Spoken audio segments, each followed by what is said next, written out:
Welcome back to the final episode of this three-part series of the Mistveil showcasing heroes with the developers of from LSS.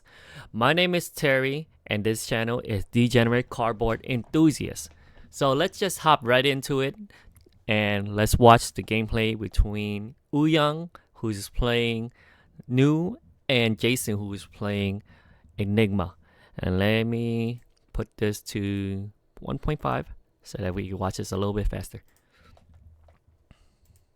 Roll to see who starts. Sure. I roll? Sounds good. Oh, alright. Again, I love that playmat Right, from I will Enigma, young Enigma. I go first. I set up Illusionist Auras. I go second. I set up Illusionist Auras. So I will start. Let's reveal our equipment. I have two Beckoning Mistblades. I have my Undertow Stilettos. I have an Arousing Wave. And I have two cloaked pieces of equipment, which I'll keep face down. Okay, I have a Cosmo, Scroll of Ancestral Tapestry, and 4 cloaked equipment. Wow, all Four cloaked. cloaks. All right. So mysterious. Very, very mysterious. And an Enigma. Wow. Please don't. Alright, sounds good. Let's draw 4. Alright, good luck, sir. Let's go. If I can pick these up. Okay. Alright, so how do I want to start this? I am going to start with pitching 3 resources, using 2 to swing with Beckoning Mistblade. And this card says, once per turn action, go again. It attacks for 1. Okay, so we know what this is. I like that blade. It's a J blade. So, would you like to block? What is Beckoning to you? That is quite a threatening on hit, so I think I'll give you a Battlefront Bastion block. And this card says, when this defends alone, prevent the next 1 damage that would be dealt to you this turn. Okay, And so I have 1 prevention. It's a nice block. little And this floating goes on thing. Turn 1, Uyong would really like to probably spend his cards and attack with a second Mistblade, so we will just stop that from happening. Yeah, wow, that's a very interesting observation. So I'm just going to swing with this attack instead. Impulsive Desire. This is a stealth attack. It attacks for 3. And this is, when this hits a hero, banish the top card of their deck. And whenever this banishes a reaction or an instant, which is a lot of cards in your deck, I will gain 1 life. Okay, well, typically, So she does you don't have want to be that blocking his stealth cards with blue cards. ability Uyong to can tell gain me why health. that is. Because if you block with a blue card, my hero ability will also banish any action card that is blocking. So they'll go to your banish zone, and then I'll be able to play them later with her. if you Wait, start I blocking just blue thought of cards. a So nice. give me your reds. I just thought of a nice card to sideboard against her. Then, if she likes to gain life and stuff, poison the well. That's from Dust to Dawn. Majestic is an instant. It says if your opponent would gain health, instead lose that much health. Usually I sideboard from anybody who likes to do life gain a lot and like to run a lot of sigils. But that could be a nice sideboard for it. Oh, this Unfortunately, one's turn, I 36 don't really minutes like long. This turn. one's a I think longer reserve match. life. And if he gets to play this out later, then it is what it is. So I will give you the second tenant of Chi. Oh my god. Oh, what a juicy card. In which case, as we go to reactions, I'll spend 1. I'll play Hiss, which gives it +3. It is now coming over for 6. And this card says, if I pitched a blue card this turn, create a slither in my hand. And it also gives attack +3. So this is coming in for 6. And I get a slither in my hand. And what I'm going to do is I'm also going to slither, which says target attack action card gets go again. So now this is 6, go again. Okay. 1 card in hand. Well, I realize it's part of your So hand, not on like reactions. on a Cool. And this arena will or be defended something. By 3 and 1 prevention, so I'll be taking 2 here. Yep, take 2 damage. Take 2, and the on hit means I banish the top card of my deck. Yes. That is not a reaction or an instant, so he does not gain the life, but it is a No. blue card, so he It can is a play blue with his card. ability if he wants. Yes. And as this attack resolves, the card that defended it also gets banished. Very good, sir. This goes to the graveyard. I'm gonna close the chain, and this card I will arsenal. But before you Arsenal, I actually What? have a card I want to play. But it's my turn. It is your turn, but I have instants. Illusionist is very good at playing instants, especially auras. So I will be pitching this blue here and be playing a Waxing Spectre. Now, Waxing Spectre says if you've pitched a blue card this turn, this enters the arena with a +1 counter, and it has base 3 ward. So this is a very good offensive and defensive card. Wow. Sure, ward just means if I would be dealt damage, destroy this to prevent the amount of damage that is just warding. So ward 3 basically means if I were to be dealt 3 damage, I can prevent 3 damage. Cool. But it also means that if he is dealing 1 damage, if I have no other way to prevent that 1 damage, this ward 3 will be eaten by that one source of 1 damage. All right, then I'll arsenal my final card. Sounds good, yeah? Why are you looking at me like that, Jason? Because I knew. I knew what you were planning to do. Okay, so there I thought about using my last card to attack for 1 to try clear out that ward, but I think he has hidden cloak equipment that can block it, so I'm better off just sort of arsenaling that card for later. And I had 1 floating, so he doesn't know what my cloak equipment could be. Alright, cool, we'll draw up. I will start off my turn by pitching this card to declare an attack with Waxing Spectre. What? So, What? That's a Cosmo- ward! My weapon allows me to attack with my auras with ward, and their base attack is equal to their ward, and if I have a +1 counter on them, then they gain go again. So this is currently ward 3 with 1 +1 counter, so That's attacking 4. go again. Cool. So, 4 go again. so I am Wow. real critical here. That is a lot of damage, and I want to block it. But if I block, I just don't have enough cards to fight back. Because the longer I don't clear these wards, the more he'll get to attack me with them. So I'm going to have to declare no blocks. Okay, sure. I'll take 4. And then I will pay 1 resource to play a Waning Vengeance at instant speed. Oh no. Then it has Ward 3, and this says when it leaves the arena, if I've pitched a blue card this turn, create a Spectral Shield token. So the Waxing Spectre is the aggressive aura, and the Waning Vengeance is the defensive aura. And I think we will declare an attack for 3. Cool. So 1 resource. And because it doesn't have a +1 counter, this has no go again. This has no go again currently. At least for now. Currently. I think I just have to take the damage, whilst I'm going to. I love be in that word, a whole currently. heap of trouble. So what I will do is I will simply block for 1 with Rousing Wave. And what's important to note is that this equipment is battle worn, so it simply means if I block with it, it gets a -1 counter. It blocks for 1, and the next time I try to block with it, it will block for 0. So, cool. And in response, I will be pitching a blue to be turning over my Uphold Tradition, which is my Cloaked Arms. And the effect is instant, pay 1 resource, turn this face up, put a +1 counter on an aura you control with Ward. So Oh, so it's effectively, gonna now leak that this is a through. +1 counter, my weapon will now give it go again. So this has gone from attack with no go again. Oh, to attack go with again. And Wow, it's look how coming interactive that for is. 4. Correct. And I'm blocking for 1, so I will take 3. Okay. 1, 2, 3. And the reason I did that there is because I have some very important auras that I want to keep, and I can see that he's keeping 5 cards to try and disrupt my board and stop me from keeping my auras. So I actually want to flip this for the Ward 1, just to have a little bit of protection for these auras. And in the same vein, I'll be playing Solitary Companion. So this card is, when this enters the arena, if I control no other illusionist auras, create a Spectral Shield token. I do have other auras, so it does feel like I'm losing a bit of value here, but it is worth it because this has Ward 1 and this has Ward 1, so it basically stops him from opening his turn with daggers. Okay. That is. Oh god, that's a lot of And ward. I will end my turn. Oh no. Okay. It has -1. So that's Ward 1, that's Ward 3, that's Ward 3, that's Ward 1. Correct. 6, 7, 8. 8 points of defense that I have to get through. Wow. A bunch of damage there. The reason is, whenever you're versing Enigma, it is so important to clear their wards, because if you don't, they're just going to build up, and it's going to become more and more of a problem. So even if it costs a lot of life, try to keep 5-card hands so that you can have explosive turns to try clear everything that they put out. So here I actually flipped up the Uphold Tradition to push 1 extra damage and get 1 more ward on the board, and to play my Solitary. But what you can actually do instead is to just keep the arms face down and just arsenal the Solitary. Don't get too greedy on damage and ward, because that equipment is really important for protecting your auras down the line. Alright, so let's try pushing back. So here's a Beckoning Mistblade for 1. And as calculated, Calculated. we will declare no blocks. No reactions. We will let him eat our Uphold Tradition here. Yeah, fair enough. Okay, alright, so now I will, as my second attack, pitch 3 more. So that's a total of 4 resources, and I will play Deep Blue Sea. And this gets +1 for each blue that you've pitched this turn, and I have pitched 2 blues. So this is coming in 7. for a total of 7. I have 1 card in hand, 1 in arsenal.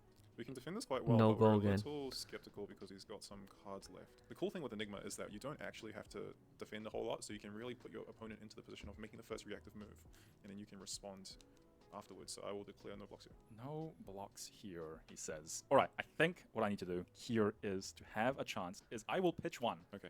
Activate my Undertow Stilettos. Even though I haven't blocked with this one, and I've blocked with this one, plans have now changed due to his action. So I will crack Undertow Stilettos, and this is destroy, create a slither in my hand. So this comes into my hand, and then I will simply play it. And what does Playing this it, slither do? and this is target attack action card gets go again. So this now has go again. 7 go again. So now he has no more cards in hand. He's got 1 card in arsenal and no floating resources. So I think we can start blocking a little bit here. I think we'll go Haze Shelter. Oh, so much water. Ward and then X. I'll play Waning Vengeance. Oh And my you god. pitch a And blue. so Okay. You know what Waning Vengeance does? It's a very good defensive aura. When it leaves, if I have a blue in my pitch, then I can create a Spectral Shield, and Haze Shelter is Ward X. So it's typically Ward 1, but if I have a blue card in my pitch, it becomes Ward 4. So this is also a very good defensive and offensive aura. So that is all I will be doing, Uyong. Okay, no further reactions. That's a from me. lot of So ward. it's just 7, I think. How would you like to distribute the 7 damage between Yes. your wards? So That's this a is lot of also ward. A very tricky part about playing Enigma is figuring out when you should let certain auras die. So I think typically people might want to get rid of these 3 to cover the 7, and the reason for that is because these have +1 counters, so they're very good for attacking offensively.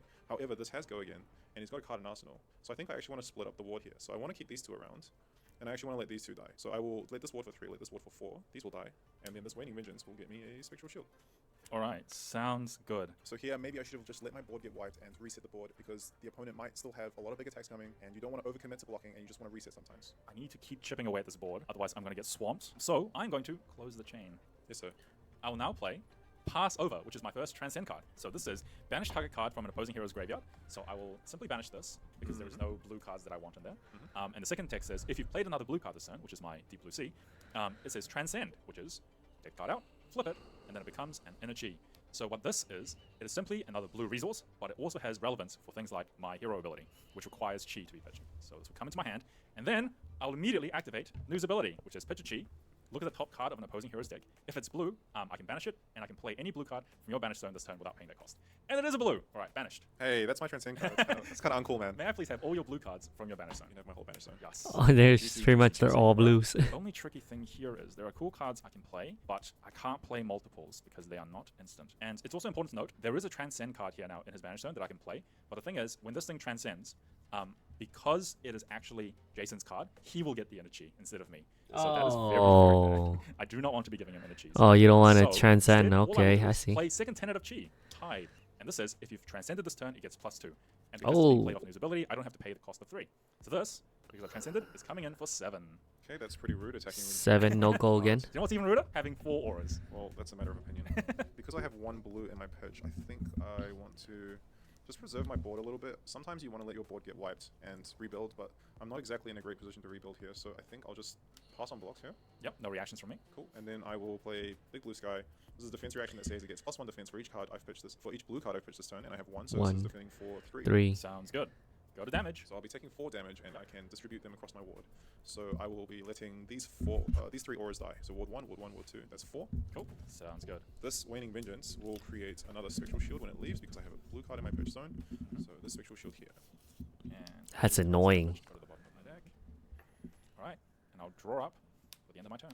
Cool. And on my turn, I don't have any cards in my hand, so I can't attack with my Waxing Spectre. But What a fool. Enigma says that your first Spectral Shield attack each turn costs 1 less to activate. So because this costs 1, discounted by Enigma's hero ability, I can actually attack for free and attack you for 1. Alright, I'll say no blocks and I'll take 1 damage. Okay, sure. And then I will pass my turn and draw. Alright, my turn. We are again faced with the problem of Jason having wards, and we need to clear them because they are spooky. So, here is a Beckoning Mistblade to open things up. 4-1. Go again. I think we'll let him have our Spectral Shield here. I'll declare no blocks. Yep, no reactions. Cool. This will eat up his 1 damage. Cool. And then I will play Double Trouble. This is a 0 for 3 stealth attack, and it says, if I've activated 2 or more attack reactions to this chain link, so on this attack, this gets +2 damage, and when it hits a hero, I banish the top 2 cards of your deck. Cool. So hopefully it hits, and I get some cool blue cards to play. I don't think it's hitting, but I think I'll give you some cool blue cards to play. Wow. I think we'll have to defend for 6 here. Oh, okay, so he has respected the attack, giving me 6. So, this is where we get him. So, I'm going to first play Venomous Bite, which is my first reaction. This gives Double Trouble +3 damage. And it also says, if I've pitched a blue card this turn, which I have, create a Fang Strike in my hand. So this is a Fang Strike, comes into my hand, and I will also play it. And Fang Strike simply says, target attack action card gets +1. So, these are now 2 attack reactions, so this becomes 5, +3 from Venomous Bite, and +1 from Fang Strike. So this is now 5, 8, 9. 9 damage. Cool. And I'm blocking 6, and I have Ward 3, so this is covering 9. Yep. Wow. Calculated. Calculated. But these get banished, so you can play them. That's a lot of these damage. cards. This goes to the bottom, and I will draw up for the end of my turn. Alright, cool. On my turn, I don't really have anything exciting to do, so I think we'll just cover our life total a little bit, play Essence of Ancestry Mind, and this card says, when this leaves the arena, if I have no Illusionist auras, the next time I'd be dealt damage by a blue source this turn, prevent it. So this is a very good card to play when you kind of have an empty board, just to save yourself a little bit of life on your opponent's next turn. So I will pass on and pass. Cool, sounds good. Okay, so this is sort of my one opening. I've worked hard to get rid of a lot of his wards, and now I really need to push damage and get some tempo. So I will pitch 3. Start with another Beckoning Mistblade for 1. Go again. I think we will choose to not block here. We'll let our Essence of Ancestry Mind die here, and this will prevent the next blue damage that he tries to deal to me this turn. Yep, sounds good. I will pitch another 3, use 2 of it, and attack with Beckoning Mistblade. And it's important to note that weapons are not red source or blue source or anything, they're just weapons. Now, an interesting thing here is because I've let this die, and because Beckoning Mistblade gives his next blue attack +1 and go again, I can actually comfortably let this hit and not be afraid of him playing a blue card. So I think I will just take the 1 here. Fair enough. Okay, so that means what I'm going to attack with is Desires of Flesh. This is a 0 for 3 stealth attack. This is when this hits a hero, they There you banish go. this There's card. another And life whenever this gain. banishes an attack action card, gain 1 life. So here's 0 for 3, no, go again. Okay, cool. And 1 card in hand. what I'm going to do is play Moon Chakra, which Oh. says the next time you'd be dealt damage this turn, prevent 1 of that damage if you've transcended this turn, instead prevent 3. But before this resolves, I'm going to play Rising Sun Setting Moon, which is a transcend card. This lets me draw a card and then put a card from my hand on the bottom of my deck, and if I've played another blue card this turn, transcend. So I will resolve the first part of this text. by drawing a card Transcend. And So putting more a like, card it's from- morphing time. And then this will transcend, That's pretty good. and this just means I flip it over to become an Inner Chi, and now Moon Chakra resolved, and I have transcended this turn, in fact, so it's preventing 3 damage. That's a clean block on this attack. So what I will do is, then I'll play Hiss. This simply says, gets +2. If I pitched a blue card, create a Slither in my hand. And here's a Slither, which will come into my hand, and I'll play it. And it says, target attack action card gets go again. So this is now coming in for 5, go again. The important thing to know about when you're playing Enigma is that sometimes you don't want to cover all the damage, even though you are able to. So because we don't have that many attack actions in our deck, you'll see. We'll let him hit, and hopefully he doesn't gain the life. So I'll say, sure, go to damage. Yep, sounds good. Take 2. Take 2, banish the top card of my deck. Hopefully Yep. not a blue or an attack. It is a blue and an I gain attack. Hope. There's hope. All right. Gain your 1 life, you idiot. I gain 1 life, my great friend. There's a life gain. All right. So this is go again. So what I am going to do is I will attack once more. Art of Desire Body. A 0 for 3 self attack. This is when this hits a hero, banish the top card of the deck, and whenever this banishes a red Oh, card, that's a nice draw a card picture. and gain 1 life. Well, we're already priced into not blocking here. And there's no way he'll hit a red, right? There's another no life way, right? gain. There's no way. Has There's 3 way. cards No life way. gain. All right, no Give it to me, give it to me. blocks. No blocks? Okay, no reactions from me. Okay, I'll take 3. All right, give me a red. It's a blue, okay, but that's an well, attack. listen. That's really good. That's pretty good for me. All right. That's really good for him. So I don't gain the life, and I don't draw a card, but that's A-okay. A-okay. A-okay indeed. All right, I'm going to draw 4. Okay. 1, 2, 3, 4. Cool, your turn. Sweet. And because I transcended last turn, I can pitch this energy to activate Enigma's hero ability. Yep. Which is a once per turn instant, create a spectral shield token with a +1 counter if you pitch a chi. Mhm. And this ability synergizes very well with her first line of takes and also her weapon, where Yep. I can attack for 2 with go again for free. That's pretty good. I'm going to have to declare no blocks. I will take 2. Sure. And Enigma's not only at placing down ward auras, but also at attacking for 7. Oh my god. That's not an illusion. 7. That's just a big 7 attack. It's a guy with a sword. It's a big guy with a big real sword. Nothing about that is an illusion. That hurts really bad, actually. So I think what I have to do is can't take all of it. So I will block 3. And Sure. take 4. Take 4. 1, 2, 3, 4. I will arsenal this for a later turn and pass. Cool. Sounds good. So what I will do on my turn is I will give you another Beckoning Mistblade for 1. 1 floating. Do you think these attacks are blue? I think their attacks are red. Wow. Even so, I have to protect my spectral shield. So I'll give you this Battlefront Bastion, which will prevent the next 1 damage when defending alone. So this will cover his next Beckoning Mistblade, hopefully. Okay. Well, here is my not Beckoning Mistblade. My Mind's Desire. A 0 for 3 self. When There's this hits a another hero, one. banish the top card of their deck. Whenever this banishes a non-attack action card, gain 1 life. I think we'll just defend for 3 here, with 1 prevention still floating from the Bastion. If he banishes this card, then he will gain a life, but we kind of want to just keep our spectral shield alive. Fair enough. I'll go to reacts, and I will play a Hiss. How dare you? +3, create a Slither in my hand. How dare you? And this time, I will not Slither. I will keep it in my hand. Okay. So this is for 6. I think we have to protect our spectral shield still. It's very valuable. I think I'll play a Waning Vengeance from Arsenal, Mm-hmm.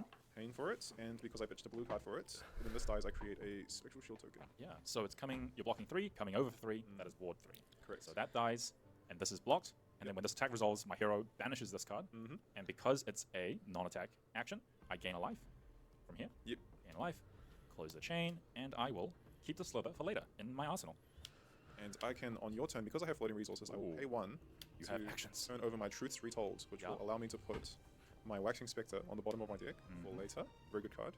And this will essentially prevent another dagger attack. Another recursion. Pretty good. So, Slither in my arsenal. Yep. To the bottom, and then I will draw 4. Your turn. Cool. Here, I should have probably let the shield die and reset the next turn, because sometimes it's just not worth to keep your auras alive for too long. You don't want to overcommit. I'll attack for 2, go again with my spectral shield for free, That's also good. utilizing Enigma's discount of 1 on a spectral shield. Yes, I will. Ooh, what do I do with this hand? All right, I will take 2. Now, my second spectral shield attack does in fact cost 1 because it's only the first one that gets discounted. So we'll just use our action point to play out this Essence of Ancestry Mind. Ooh. And pass turn. Okay, sounds good. Then what we do is we start off with another one of these wee daggers.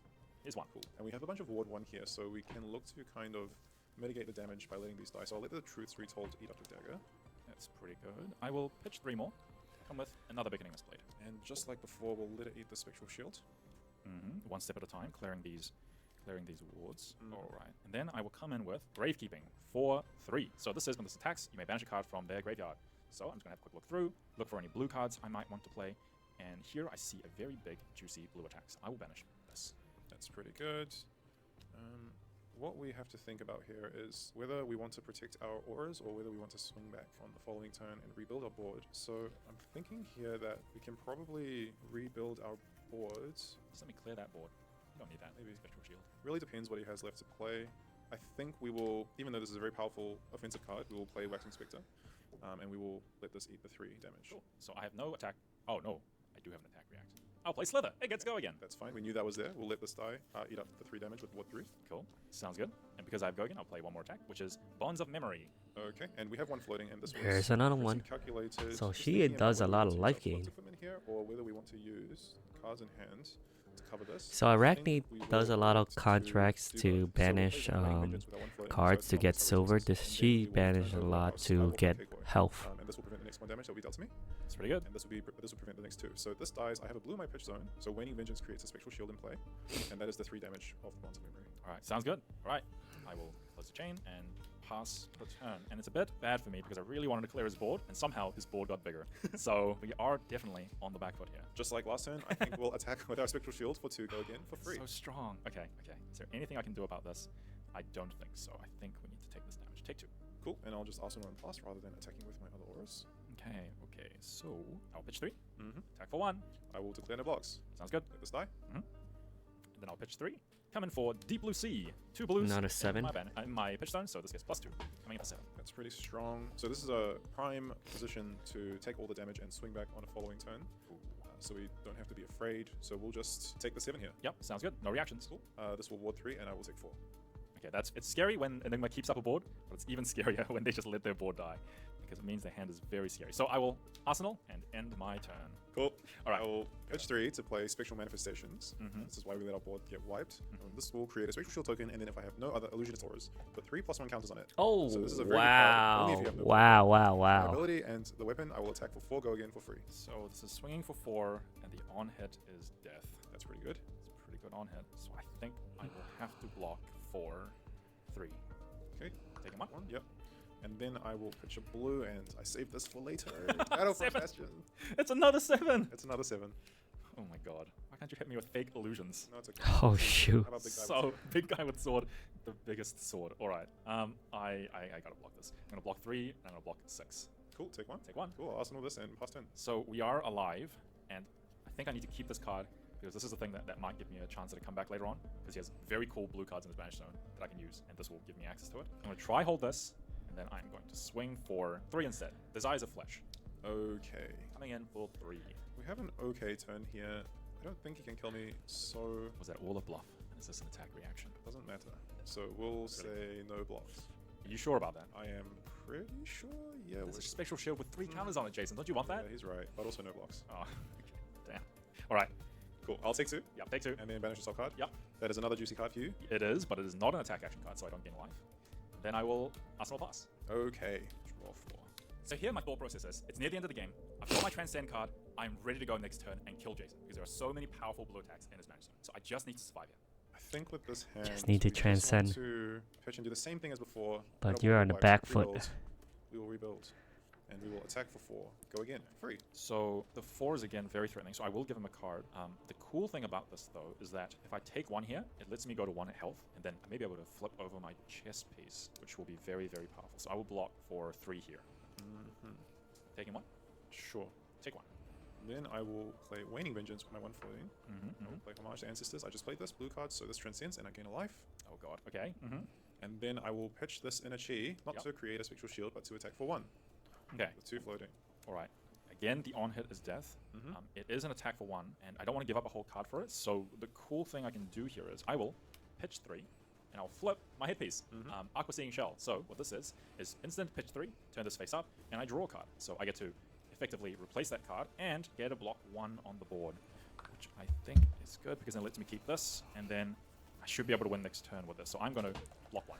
So Enigma doesn't have any attack reactions, but Wait, what? wait, What? wait, what? but what she does have, Yeah, she doesn't have attack reactions.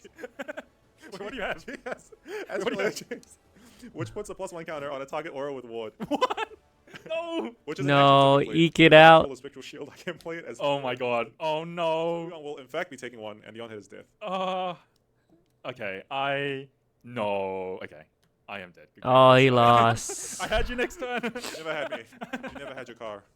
No. Okay, good game though. Good game. Good game, good game. That's the end of the game, and I just want everyone to know what you have just witnessed is what we in the industry like to call a cheese, and it's when an inferior player sort of tricks the better player into winning. The only cheese in that game were the chi in my hand. Yeah, so in that game, I just needed 1 more turn. And if I had 1 more turn, I feel like I could have transcended, played all of his big Happens blue to attacks on all his the managed best zone of and won us. the game. But Jason, sneaky boy that he is, Superior player. snuck in there with a little tappy tap. And sometimes your opponent just needs 1 more turn and you just can't give them that 1 more turn. So throughout the game, we tactically prevented all of his damage by using our ward efficiently and knew our spots to block to protect our auras and also spots to just let the auras die and rebuild. And it is with that tactical strategy that we won the game. Great job, Jason. I'm really proud of you. Thank you. I'm really proud of me too. Alright, with that being said, remember to get down to your local pre-release, 24th to the 27th. Okay, so as you can see, I saw in the last episode when Jason showcased Enigma, even though he lost against Carol Zen, but I saw it was like this could attack for 3, this could attack for 4, this could attack for 4, go again, this could attack for. And you don't want him to build out that board state, and those things also blocks too. So like he could not care and let it and don't even block and let those ward absorb the damages that you're gonna make. And so it's you might Fi could get away with this because Fi could like do little damages and all that stuff, but Fi also have a lot of on hits that would make him snowball. So I'm thinking of a character that this Enigma will lose to. Of course, she would have probably lost to Dromar because Dromar had all the Aether Ashwing and just like keep poking them. And maybe I'm thinking of another hero that does a lot of little damage attacks here and there. Is maybe like is Arachne, like Blitz Arachne, the one that's like contracts. I'm not contracts. Stealth card gets a go again, the first stealth card. But I'm thinking of another hero that does like little damages, that little nicks and stuff that would. It was the old illusionist or Prism. The old Prism did. If she was an aura, she would just do it with a special shield like crazy. Who else? I'm probably forgetting somebody and all that stuff that does little damage like nicks and stuff. But yeah, so that's it for the three parts. I wonder if they showcase more. They have been doing spoilers. Spoilers gonna start this weekend and end this weekend, and then the next week we're gonna have part the Mistveil world premiere in Tokyo. Man, I wish I could go. I saw all they're giving like they're selling playmats of the old ones, such as like Glint the Quicksilver, Blood Rush Bellow, the Tunic, Crippling Crush, which I'm not too, but then Red and Ledger, High Octane, and like yes, they have Japanese writing, but who cares? Like for like $60 for a Glint, you could barely find a Glint on the secondary market for 150. The original one, and the High Octane, same thing too. So if you could get a snag for these for 60, and also you get the Tunic playmat. When I bought the Tunic playmat, I bought it for 150, and that was a steal. Now you get a chance for another Tunic playmat finally, and I think it was like how many, like 20,000 yen. How many, how much is that in 20,000? Yeah, let me convert that right now. 20,000 yen to USD, $130. So there you go. Again, you get yourself in a. So a lot of people are making good money or making their money back for the trip. I know a person. I already know a friend that's gonna be buying these playmats to sell them back just to recoup the money that he's gonna be spending there. So why not? I'm printing money over here. So that's all I got for today's, ladies and gentlemen. I'll see you in the next time. Peace.